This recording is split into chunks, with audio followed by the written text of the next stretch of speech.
dear viewers, from ever you're watching us from, we're coming to you live from Broadcast House, Nile Avenue. My name is Sandra Kahundi. We're welcoming you back for those of you who've been out there voting. Thank you for exercising your right to vote as a citizen of the Republic of Uganda. And of course, the team here at the National Broadcaster has been here to inspire and give you those updates as they were unfolding each day as people went out to tally. And congratulations to those who went through as leaders. We salute you. And for those of you who never went through, take heart. God has. And the entire team here, we salute His Excellency, General Yoweri Kaguta Museveni, President-elect, President of the Republic of Uganda, for going through. If it were possible, would all flood State House to come and congratulate you as a national broadcaster. And like has been going around, teaching us about Uganda and the beauty that we have in our motherland. That is a talk that we're here to have in tonight's conversation, a special edition coming your way that is to do with tourism.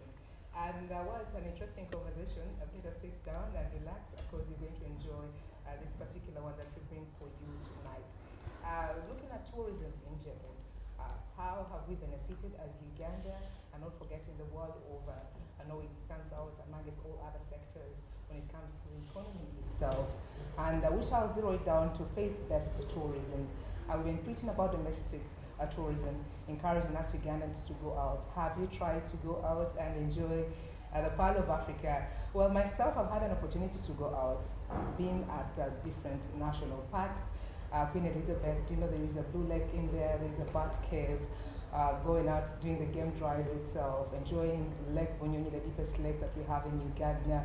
There are lots of stories that come through when you go to such destinations. I've had an opportunity to visit and see the lake that is there having in the form of a map of Africa. So it's really amazing when you go out and have and speaking about the faith-based tourism itself, I've had an opportunity to go out and visit Namugongo shrines. Have you tried to go out? Well, our conversation today, I have interesting guests with me in studio, and they're going to help me, expand so much as far as the faith-based tourism is concerned. Maybe just giving you a brief fact about tourism itself.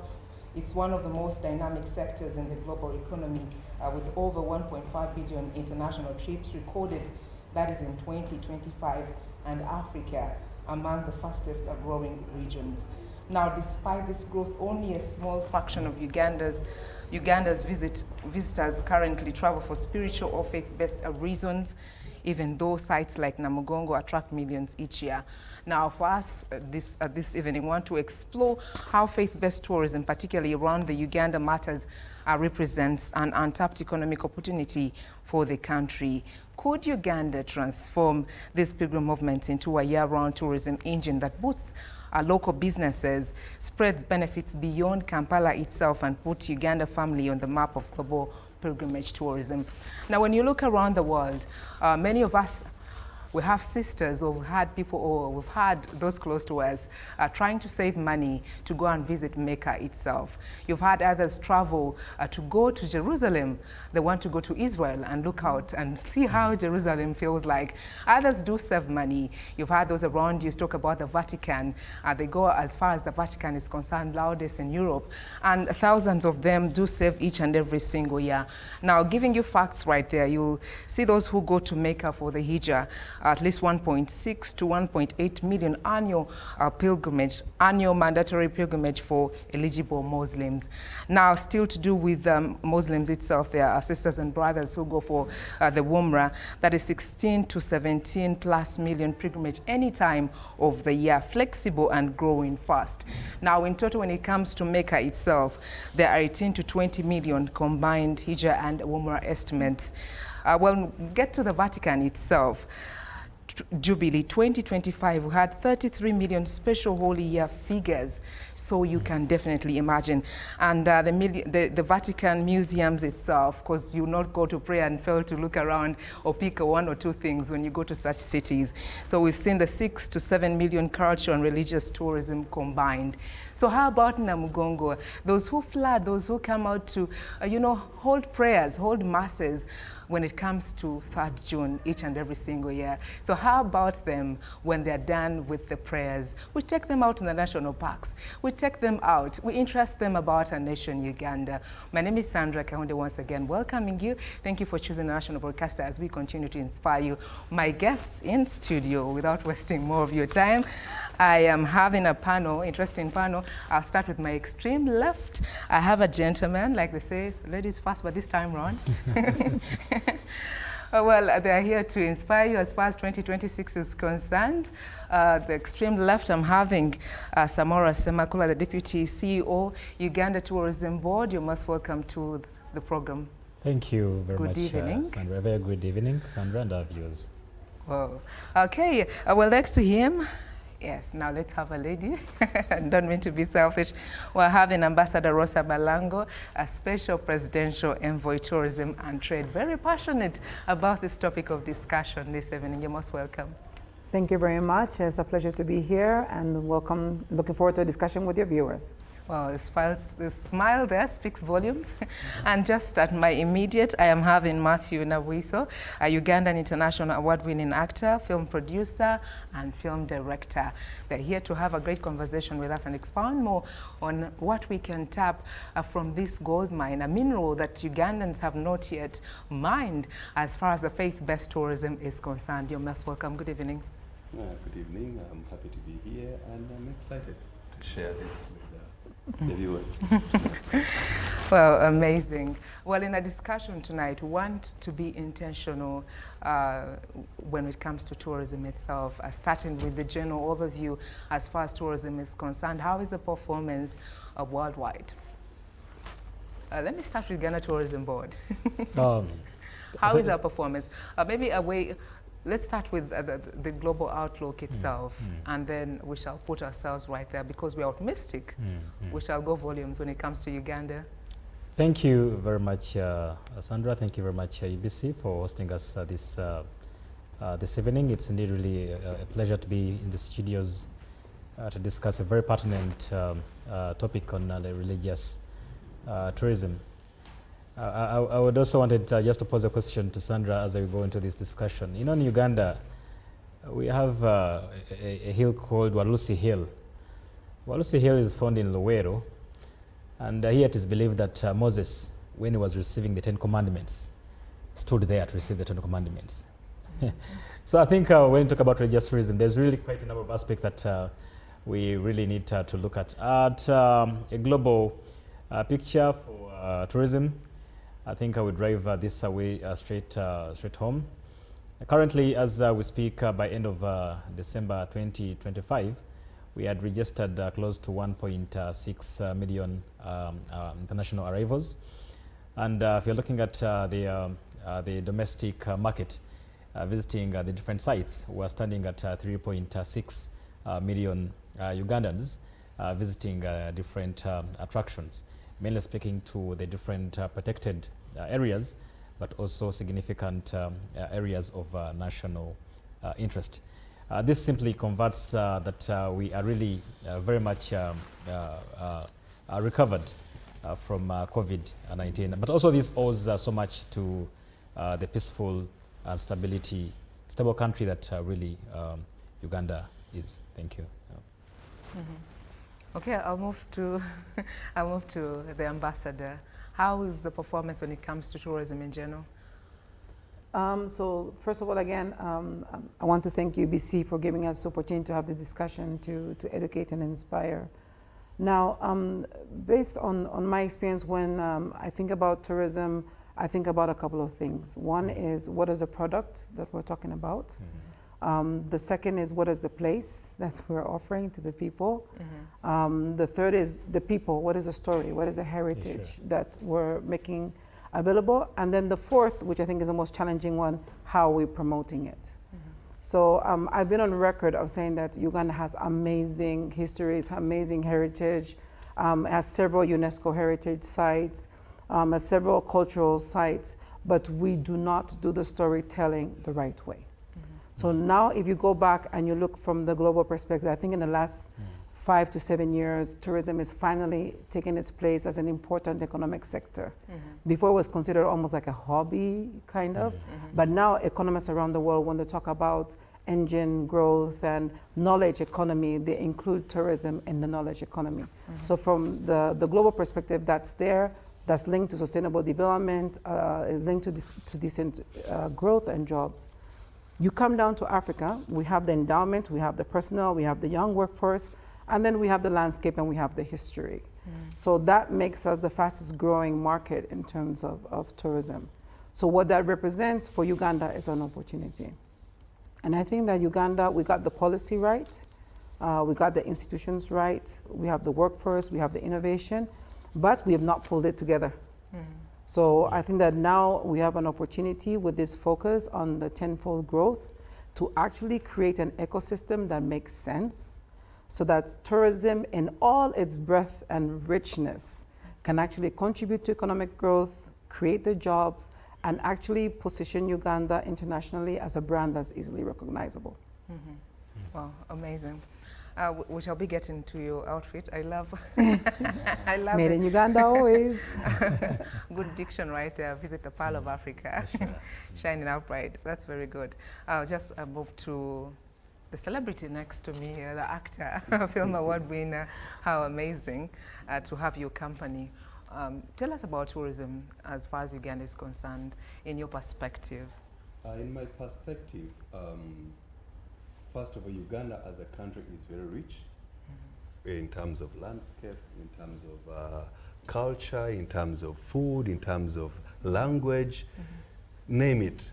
And even in terms of stories, we have rich, rich stories that we haven't told. And I think, in my perspective as a filmmaker, I don't think we have done our country justice yet.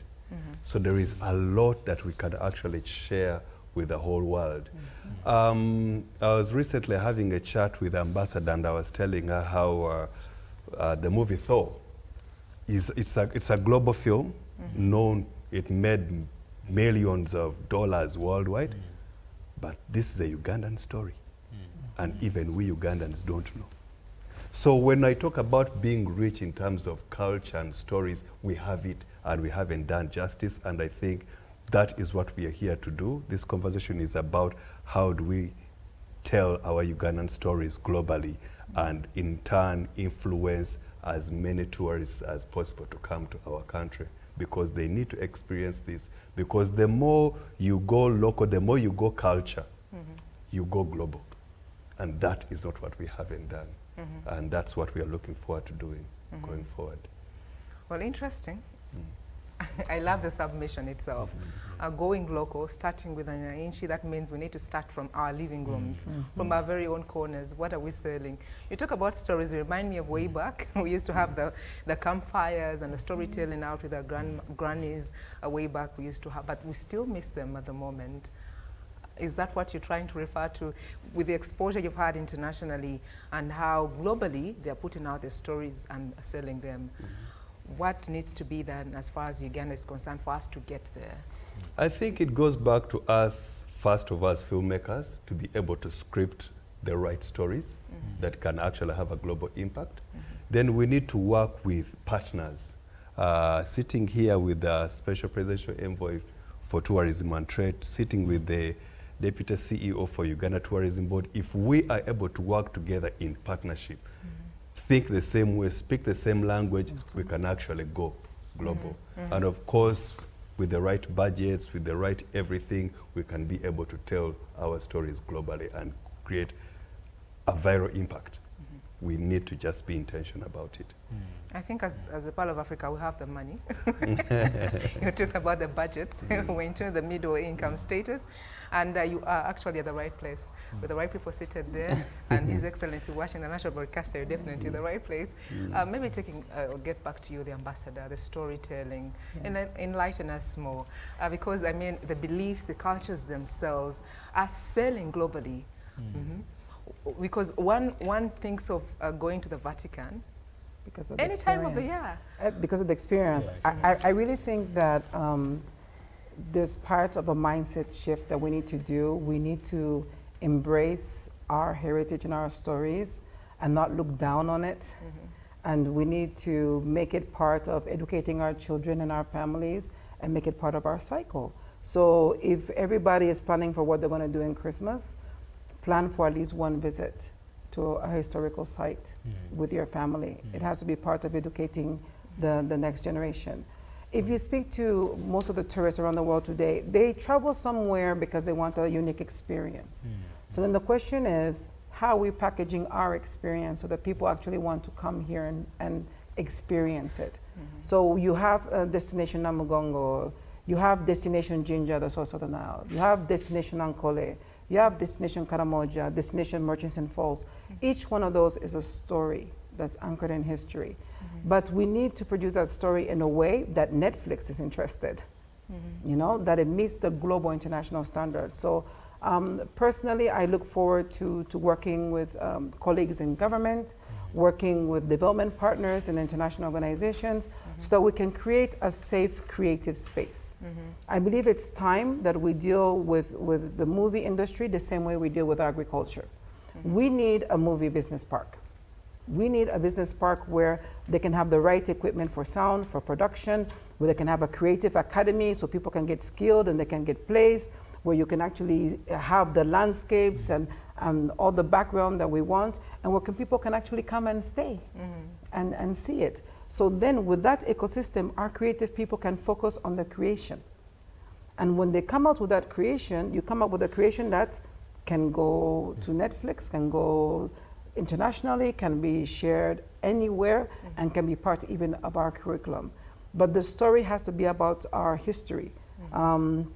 The origin story of the Buganda kingdom, the story of the Bunyoro kingdom, the story of the rebellions of our kings, the story of Chobe, where the kings and the chiefdoms used to come together for peace discussions and negotiations, the story of the Kitara kingdoms and empires. These are the stories that people want to know. And then I also believe that as we talk about our heritage and our value, because without your heritage and your identity, you cannot evolve, we need to talk about the modern achievements.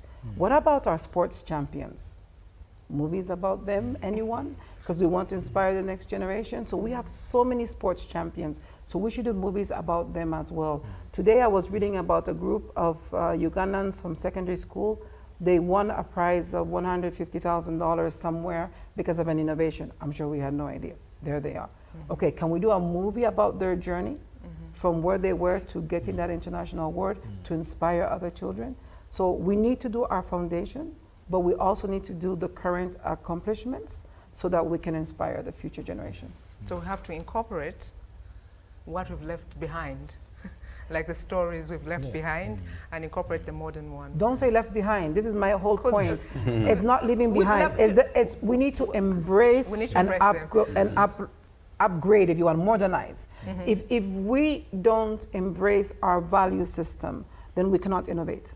Because others have left them behind. They have not. They're like, this is the beauty. Was your generation, no. That was your generation. Don't tell us about what you used to do. Watch Japan, watch Korea, watch China. All the countries who have evolved, they've kept their value system. They've upgraded it. Are we not all wearing kimonos? We didn't start with them. It's a traditional thing the Japanese have used for thousands of years. Okay. So please, in African culture, we cohabitate people with nature. We take care of our widows. We take care of our orphans. We industrialize with care. We don't do winner takes all. Yes, so that's can true. we please embrace that as we innovate and tell our stories? As we innovate and tell the stories. Okay, I like the sound of that. That means we have to include the culture itself. You talked about incorporating all, say the Buganda culture and embrace what is in Busoga. So we have to get back on the drawing board, back home in the family. We bring in the ethnic groups themselves. We learn a bit of what they used to do in the past and try to modernize it. I love the sound of that. He has taken note. Uganda Tourism Board. I hope Uganda Tourism Board is happy. He was nodding to it. Yeah, because they have an incredible job. Like Uganda Tourism Board, I told Juliana when I met her that I see the Uganda Tourism Board as the library that guides us all. You know, they have the content, they have the platform, and then from there we go. But then we need to generate content that they can sell. Sure. And we need to generate content that is appealing to different audiences. So there's people in Africa right now who spend an average of $10,000 every week when they go on vacation. They have no clue that we exist. So before we go very far looking for some other people, let's start first on the African continent and get the African families to come and have a heritage experience, a religious experience in Uganda. Wow, that's amazing from the ambassador. Maybe just a reminder, earlier on she did share and said we have the policies in place. We have the strategy, the data itself, and the national tourism planning. But globally, when we get back to our topic, faith-based tourism itself, globally, if you look at those, the tens and thousands of people that flock the Vatican, save their money, go to Mecca, a lot is there generating huge revenues. Let's not forget that. We also need to tap into that as Uganda itself. Want to find out from the Deputy CEO, Uganda Tourism Board, Samora, where does Uganda currently stand when it comes to this space, particularly if we are to market or put out Namugongo itself? Thank you very much. I think by and large, I want to thank so much the ambassador and Matthew, really. If at all we are to really appreciate, there is no any other Uganda in the entire world. Uganda, really, if you're looking at the stories we are talking about, Uganda is a culture melting point. The 65 traditions, cultures, the way of life we have in the country, you will never find it elsewhere in the entire world. So I think even as we are telling our story, it's important not to contaminate our cultures. But one thing that is really very important, and that must come really up front in this discussion, is how do we also be very intentional in the spaces of the filming industry, that when we talk about marketing Uganda as a destination, what exactly are we selling? What is that iconic product? What is the signature product that we are bringing out to the market? First of all, we have to, as a board, we normally segment our market and further understand who is who. And by and large, you look at most of our operators selling Uganda, they have so much focused on wildlife. And yet the real iconic products is not indeed what we think that our tourists are really looking at for. Most of the times, we tend to make religious tourism culture as add-on product. But I think from this discussion is that, and as part of sensitizing the public there, is that how do we really become very, very intentional, and how do we make use of the filming industry to see that we tap our different source markets. What are some of the interventions from Uganda Tourism Board as a marketing agency basically is to showcase Uganda as a premier and most preferred destination domestically, regionally, and internationally. So we tend to participate in so many international expositions as a way of marketing Uganda as a preferred destination.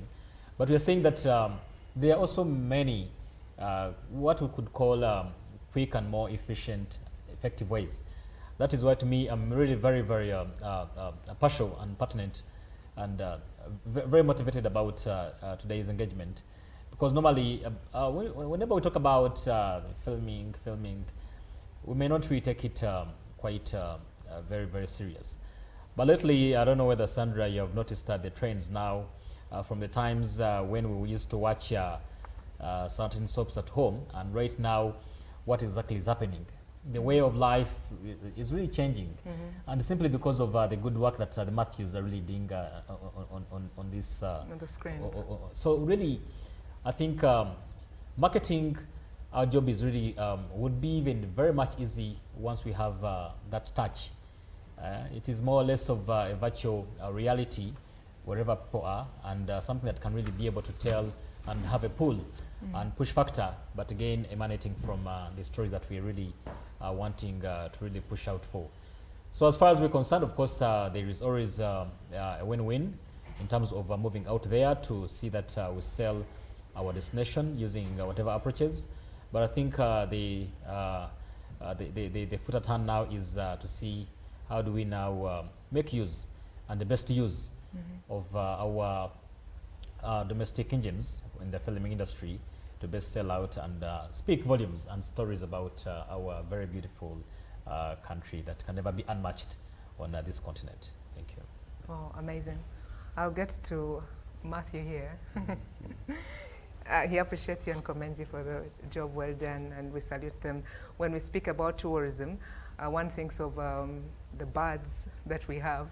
One thinks about maybe the water bodies, the hotels and the restaurants, but there is more to it as far as the Pearl of Africa is concerned. We want to embrace the art itself and appreciate that it can also be used, the creative also be incorporated, and as we appreciate what the Pearl has in store for us.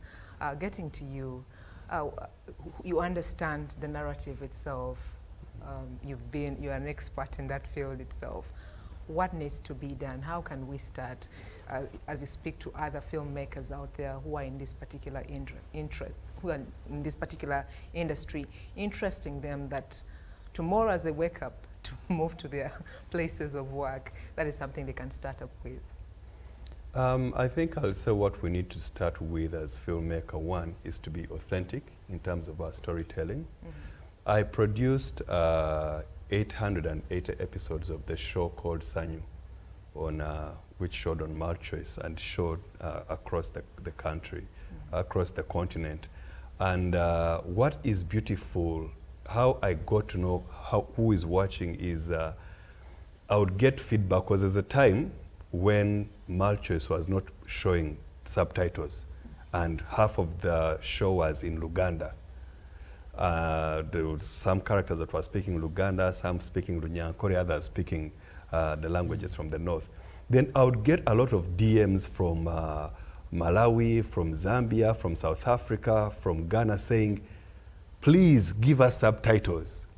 I was like, oh, because somebody will say, I'm so and so from Malawi, please give us subtitles, because when you switch to your local language, you don't understand. So I knew people were actually watching. But then one thing that we really did that was, I think that made them watch, was to showcase our culture. Because we had the Chirunda family, which was the normal rich family, the kind you would look at like maybe the Mbires, etc. Then we had the Bate family. These are the people who are coming from the village. And you would see how they make their matoke, how they bake the kabalagara, how they go digging in the garden, eating sugarcane, you know, all that. And I think that is what attracted these people to watch, because they were seeing something that was unique to them. So when we are authentic to who we are, we actually attract people out there. And then, of course, when it comes to now working with the stakeholders, I would also ask you to work more with us, because as an industry, we've been limited to what we can produce. Because when you're thinking of a script, you're going to think of, what do I have access to? Yes, I can get a house. It has a living room, a bedroom, and a kitchen, and a veranda, and maybe a path, a road. And that's why we are limiting ourselves. Can we have access to the national parks, to all these cultural sites, make it accessible for us? That way, then we can open our brains to write better. Because you're going to find that 90% of filmmakers in Uganda are doing these movies, which we call Chisengediro, from bedroom to city, because that's what they have access to. Can I shoot anything on Kampala Road? No. How does KCCA come in? How does the police come in to support this? How does the army come in to help if I need to shoot something at the airport? So if we have access to all these locations, we can actually do a lot more. So we are asking you as stakeholders to be open. When you're making your plans or your budgets to promote, can you not call us after? Can you call us and let's be involved in the planning process? Because some of these movies can come off as expensive. But if we sit together and plan, maybe my big budget is in locations, and these locations are accessible. It pulls down the cost, and we are able to make a global film. So that's my take. Okay, how about zeroing it down, like say the faith-based tourism itself, incorporating such and having a whole year, not just an event that happens just once a year, have it like a whole round year cultural and economic aspect out of it when it comes to the film itself? Can we do that? Yes, we can do that. We're working on a project called Flames of Faith. It's about the Uganda Martyrs, and Ambassador here is part of it. So what we're trying to do is tell this story, because people will only come to all these, and not just Namgongo Shrine, but also the other shrines, because they know.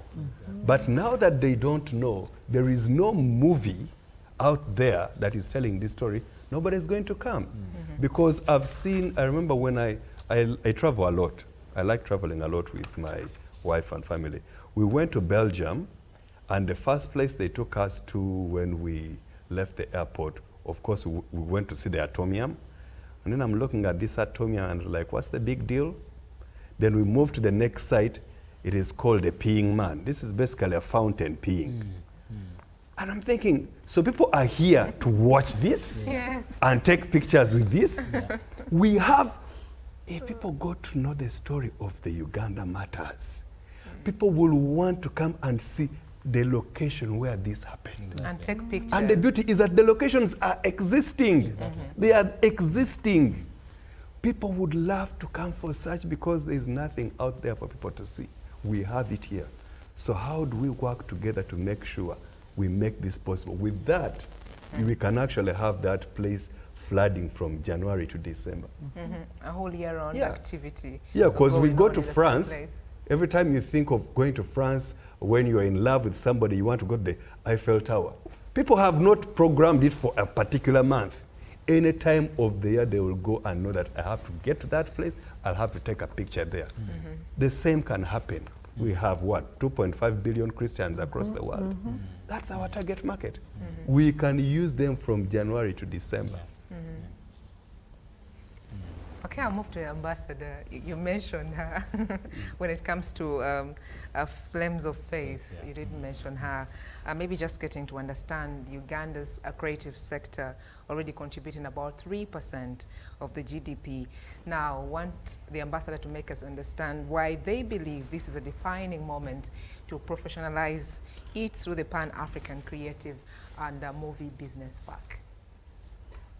Thank you very much. And I want to thank Matthew for the segue. Let me unpack it for a moment. We've focused in Uganda for the past years in import substitution, right? Okay. So now let's apply import substitution to movies for tourism. If you look at it then, instead of paying $3,000 for your ticket, I don't know how much for the visa and how much for the hotel, to go and see some rocks, we are going to create an experience and market an experience for people to come and see something natural. And nowadays people want to see something natural, unique, living. So with Flames of Faith, what we're starting with is the Martyrs of Uganda are one of the most well-known African martyrs. But for example, did you know that 10 years before the Christian martyrs, there were Muslim martyrs? We don't talk about it. So people need to recognize that actually the martyrdom was for Muslim converts and for Christian converts, which now means our market is bigger. All the Muslims around the world, all the Christians around the world, please come here to see history being made. And you can come and see history being made any time of the year. So now let's go back to say, so what does someone like Matthew need to do more Flames of Faith on a regular basis? Right now, his budget is about $3 million because he doesn't have access to location, because he doesn't have access to the equipment. So if we can get him access to the location and we can get him the equipment, it can probably come down to 1 million and make it more affordable. Right now in Nigeria, you can do a movie, cost you between $25,000 to $70,000. If you make a very expensive movie, it's $750,000.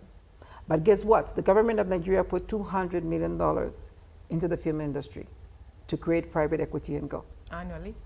Yes, we're not there yet. So then that means we need to be intentional. Okay, we have National Development Plan for 5 years. So let's aim to put as government $50 million US into the film industry, at least. Let's start there.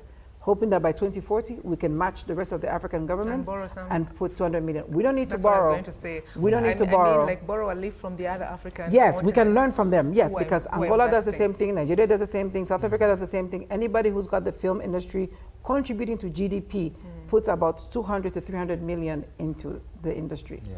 But they get billions in revenue Yeah. from the movies, from the merchandising, from the people who come to see it, from the movie being shown around the world.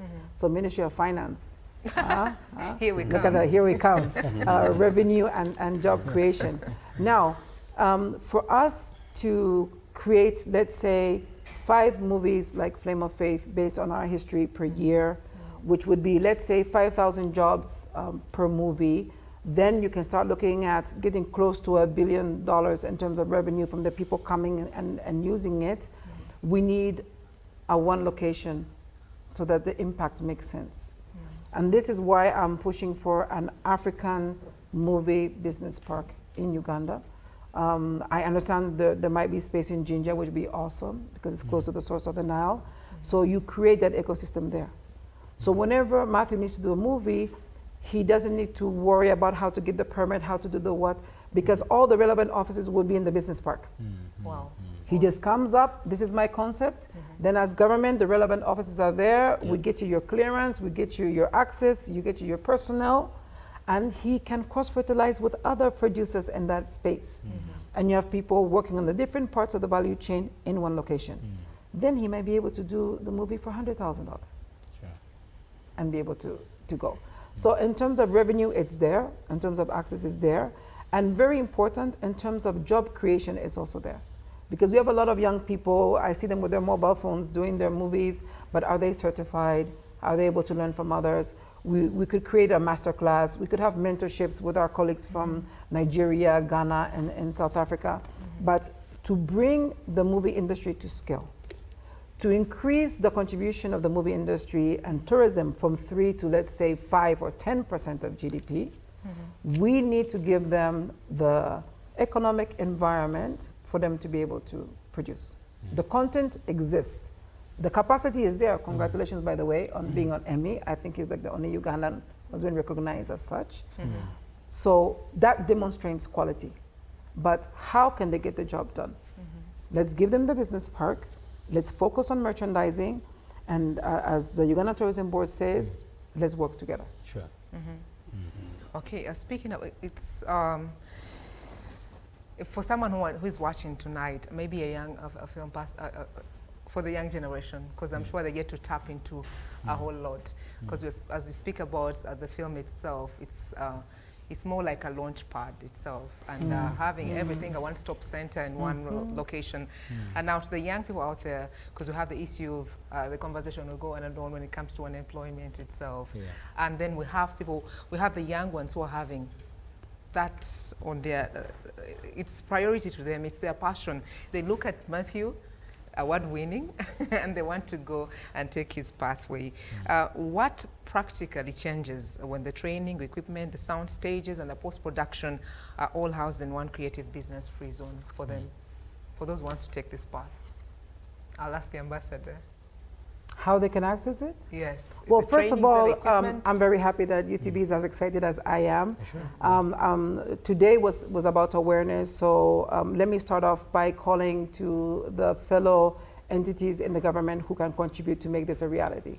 So we have the Ministry of Tourism, we have the Ministry of ICT that has UCC within it, we have the Ministry of Trade, the Ministry of Finance, and the Ministry of Gender, Labor, and Social Development, and of course, State House. So there are so many programs across. If we can bring them together, then we can make this business park a reality, and we can definitely do that in the next fiscal year. Then secondly, I would say there are so many programs already geared at youth. There's a presidential skilling, there's a mentorship going on. Actually, I saw the Ministry of Tourism launch a placement already for interns going on. So we know where the youth are, but again, where is the home from where they can learn from Matthew? So let's say if Matthew wants to do a master class, where does he do that? Exactly. You know, if we want to send the interns to learn from him, where do we send them? Exactly. So really, I believe that creating this business park for them should be a priority in the next fiscal year. Let's do it. We already know where the youth are. They already know what they need to do. Let them come and with their small business or entity, they register. Yeah. And by the way, property protection, very important. When I first met Matthew and he told me about the movie, the first thing I told him to do was to register the name of the movie before somebody stole it from him. Because you start with the Ugandan movie, then next thing will become to somebody else. Sure. So register your idea with the Uganda Registration Bureau. Reach out to people in the industry and let's see what project we can work on together. But we have to make the business park a priority. Yeah. Okay. Well, amazing having a one-stop center and promoting Uganda itself when it comes to faith-based tourism. If you've just joined us, welcome aboard. Thank you for choosing the national broadcasters. Continue to inspire you. We're coming to you live from Broadcast House, Nile Avenue. My name is Sandra. I'm having great guests in studio. That is the movie trial. What we are talking about, the flames of faith. That is something that is going on. And for you who've just joined us, we are speaking about the Pearl of Africa, what we have in store. And that's our talk of discussion, the faith, the film, the fortune. Can Martyrs Day become Uganda's next tourism gold mine, something we haven't tapped into? Maybe just a brief, tourism is one of the world's largest economic sectors. That is according to the United Nations World Tourism Organization. Global international tourist arrivals reached approximately 1.5 billion in 2025, showing continued growth and recovery after the pandemic. Now, going to Africa and East Africa, Africa's tourism sector is also on the rise. In 2025, Africa welcomed about 81 million international tourists, posting the fastest growth in the world, a strong sign that the continent's cultural, natural, and historical destinations are increasingly appealing to global travelers. In East Africa, including countries like Kenya, Tanzania, Uganda, and Rwanda, relies significantly on tourism for export earnings and jobs. Growth in tourist arrivals and revenue has been notable, even though Uganda still records a few international visitors compared to neighbors like Kenya and Tanzania. Now, Uganda's tourism performance, the industry is rebounding. In recent years, the country has seen a rise in international visitors. The numbers there are increasingly significant in 2023, 2024, contributing a growing share of GDP and employment. However, only a percentage, around 5% of tourists currently identify spiritual or religious reasons as their primary purpose. That is why we are here to talk about the faith-based tourism, worldwide faith-based tourism, travel motivated by religious pilgrimage, the spiritual growth of visits to sacred sites.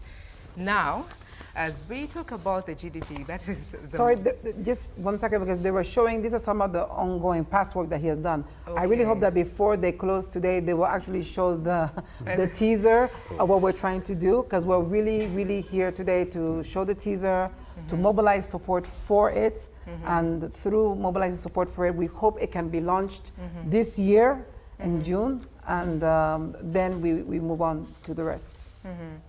Well, that's some of the work from Matthew. Yes. I believe we shall be getting the trailer showing before we... But in response to your question, can Martyrs Day become Uganda's next tourism gold mine? Absolutely. We're getting there. Oh, we're already there. Yes, we're already there. With the movie, we're already there. As you said, the location has been upgraded. There's already plans being done by Tourism Board. It's already famous. People start walking in May. With the movie, what the movie does is anchor the destination. When the ambassador speaks out, I let her speak. She speaks so passionately. She loves Uganda more than you do. Well, I'll just move to Uganda Tourism Board, more at the extreme end. The Deputy CEO, Uganda Tourism Board, Samora, just getting to understand. Well, data shows that only a small percentage of visitors come to Uganda for religious tourism itself. What must change in marketing, the branding, and the partnerships to increase Uganda's share in this global market? Thank you. I think it takes us back to, first of all, what Ambassador has just been making a ask for. Actually, it's now that I realize that when we as part of tourism education, when she mentioned about the Ministry of Tourism coming up with apprentices, we're looking tapping into guides, waitrons, and all that. I see really a very big challenge that we never have any Cosmodion filming, and literally, really, the world much as it's going in a digital transformation, in digital tsunami, but then we haven't really done a lot of groundwork in terms of preparing our key partners, and these are the young scholars. As I come to maybe to answer that again, Matthew, maybe just to confirm and give you confidence, Ministry of Tourism, Wildlife Authority, and UTB, these are very key reliable partners that are very much open to open doors. If you want to do shooting within our parks and all that, there's access, and so I think those really are very much open. Coming back to you, I think, Sandra, we have not really been very intentional. We have not been intentional in terms of selling, marketing of religious tourism, or their side, others call it dark tourism because of the Martyrs. But we have not really been, as a country, intentional. Of course, as government, we shall come up with government programs where we celebrate Martyrs Day every 3rd of June. Right now, Namgongo is under preparations, lots of meetings. But then, what we are saying is that how do we now spread out to have this on our calendars? So tourism is a seasonal business, meaning that with religious tourism as an offer, we can really fight so hard to see that this is a business that can, because that market significantly traveling for only religious tourism. I know that Ambassador will testify that their planes, Uganda Airlines sometimes is fully booked from Nigeria for people that are coming just to every weekend, to just come to one church around what they call Kobidi there, Pasaka Kandi. A full plane comes. Over the weekend, that's why you see that the developments around that, we're seeing a lot of hotels, a lot of restaurants are coming up and all that. So I think the game changer here is how do we tell a story that's going to be a permanent feature, showcasing the significant, iconic features we have. And here, this thing that we call, there is no any other Uganda matter. It is only in Uganda where you find. We want it to contribute to Uganda's GDP, yes, the employment itself, yes, alongside the adventures that we think about the national parks and the water bodies that we have. Exactly. Are we getting there? Today, if you go to the Catholic, Namgongo Catholic shrine, of course, you tour around and understand a few things about, but then the untold tapped potential is the story that goes out missing there. Are we planning of an auditorium where we can now sit people and then say, guys, for 3 hours, 4 hours, we're here watching this movie called The Flames of Faith, where we know that someone else there, someone in Malawi, someone in Zambia, someone in Europe is specifically going to come to see, because there's a potential called religious tourism that we are showcasing from different avenues. And that's why I say that as a board, we are really very, very excited to hear and learn about this. It reminds me of the Kampala Carnival. Yeah. We need to have a day as such. Yes. When we don't talk about the permits and the national parks being expensive, going to Jinja and enjoying crossing the Nile on a line, and the bungee jumping that some of us have got an opportunity to be part of. We want the reduced prices, a day that we shall have when all Ugandans are taking part. Can we think about that? And that's why we're saying that right now, if at all, if you go to the Anglican shrine, maybe at the museum, if you find that they have only 3 or 4 or 5 guides, but here we're talking about that when we have the numbers coming through, the numbers are there for guides in terms of jobs. You're seeing that the restaurants are working, because let it just not be a 1-week celebration and then that's it. Once a month, once a whole year. Exactly, and all this calls upon all agencies, public, private partners to come together to support the filming industry, to really tell the untold stories year to year. Then I think from there we can really see that we shall tap into that tsunami that is able now to feed into. Ideally, I don't think really it makes a lot of sense to see people walking just for that 1 week And then after that, then we close it for the year Yeah, and we then close it for the prepare. entire year. We want it to It stay. makes no sense. Knowing that I can choose a Sunday, or Yeah. I can choose a Friday Exactly. when And I'm not at go. work, and take Exactly. my family to Namgongo. Exactly. And that's why you're saying that the business we are selling that is not affected by whether it's a rainy or it's a sunny season. This is here to stay. It's us to make it really work. When all of us shall be dressed boo-boo, Yeah, everything shall be about boo-boo. Exactly. Just like the ambassador. So there's really quite a people, there's so many years, people are selling. There's quite a lot of marketability for this product that we are selling out. So there are quite a number of multiplier effects and induced changes that really go alongside that lane. So to me, I think that about the opportunity, it's not just a matter of a marketing opportunity or marketing the spaces. People travel just to see a bird, to see birds. Uganda is an avid tourism destination. So imagine someone, after enjoying their church service at Namugongo, then they think of birds in Chibale. Yeah. To enjoy the bird species When, that we have. when you go to there's an island, Buvuma Island. Yes. When you go to Buvuma Island, again, because of the research that we have done, there is what people perceive to be Jesus' grave. But all these, because we are saying that tourism is not a tangible product. It's about the intangibilities. It's about the stories that you're going to sell out there. And really, something that I won't sit here on camera, then I narrate about Uganda Martyrs, that we have this Catholic, 23 of them, 22 Anglican, then 10 Muslim. No, they want to see something that is going to be physically evidenced, something that is here to stay. Like Matthew was telling us about, whenever I'm bored, Sanyu has been part of... I know. It was like... When he talked about us, I remember the melody was ringing. And like, Yes, I remember when he was mistreating the wife, and then I said, now look at this man. Now, it was like a real life game. Don't end up slapping him. Yeah, so I think really we are there, and we just need to have the energies. And thank you, really, Ambassador, for really having be the brains behind all this and see that. So I'll take you back to the numbers. Yeah. Because time is against us. As we started, we talked about the statistics themselves. Now moving to the ambassador, speaking about 95 billion Uganda shillings needed for the business pack and urgent financing required for Flames of Faith. What is your direct message to government and investors watching this show? I know he was also inviting many of them to come aboard. Yeah. It's not a one-way thing. It's all of us getting together. But it's not even, it's like it's not a short-term thing either. I want everybody to understand, we're talking about the beginning of an industry. So 100 years from now, this industry will exist. But 100 years from now, they remember that there was this discussion at UBC on this day in January where people had the awareness about the fact that this industry is there.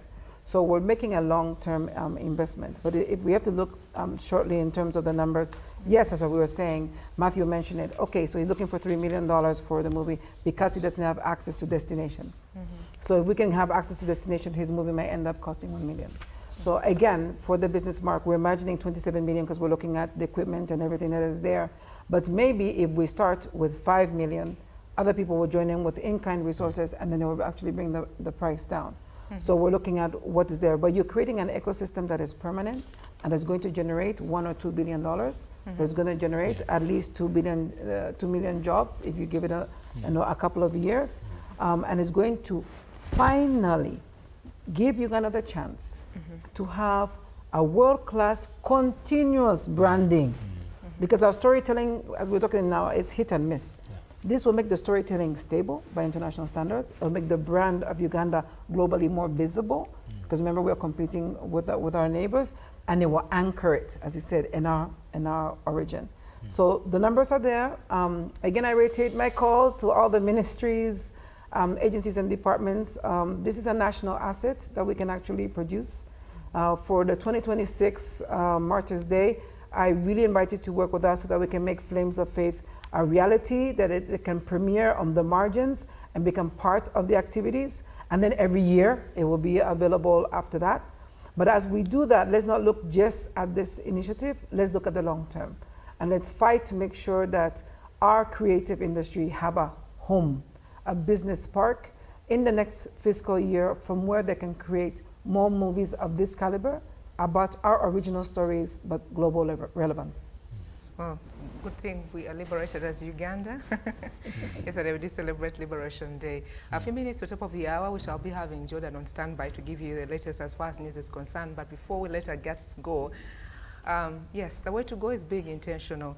Before I let them go, for those of you who have just joined us at the extreme end, there we had the Deputy CEO, Uganda Tourism Board. He's going to give us his closing remark briefly in 1 second or two. Then I'll have the ambassador here as we sign out. Thank you very much. I think mine is to thank the Ugandans out there for really watching this, and then just to reaffirm that yes, it is indeed true that if you to use a combination of faith, film, and fortune, really we can have the Martyrs Day be turned into a gold mine, our signature event for the tourism sector. Thank you so much. In one sentence, Ambassador Rosa Malango. So in closing, let me use the opportunity to convey heartfelt congratulations to President-elect Yoweri Kaguta Museveni, and for appointing me, having been born in Equatorial Guinea as a Pan-African, to come and promote Uganda, which I love from the bottom of my heart. So to everybody out there watching, please, we invite you to visit Uganda, experience Uganda. Te invitamos a visitar Uganda, venir a Uganda. Vous êtes invité à l'Ouganda. Il faut venir aujourd'hui pour une expérience incroyable. Well, beautiful. I can't let the word winning go without saying a word or two. Matthew, they're all winning, being intentional and investing in you.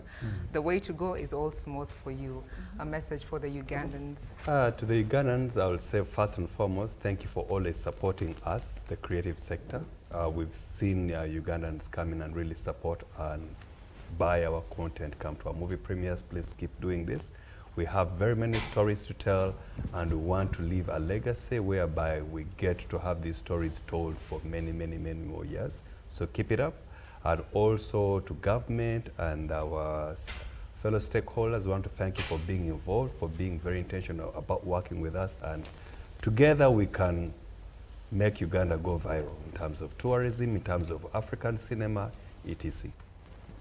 Well, thank you so much, our dear viewers, for staying with us from the hour of 9 p.m. My name is Sandra Kahonde, and many thanks. Thank you so much for joining us this evening.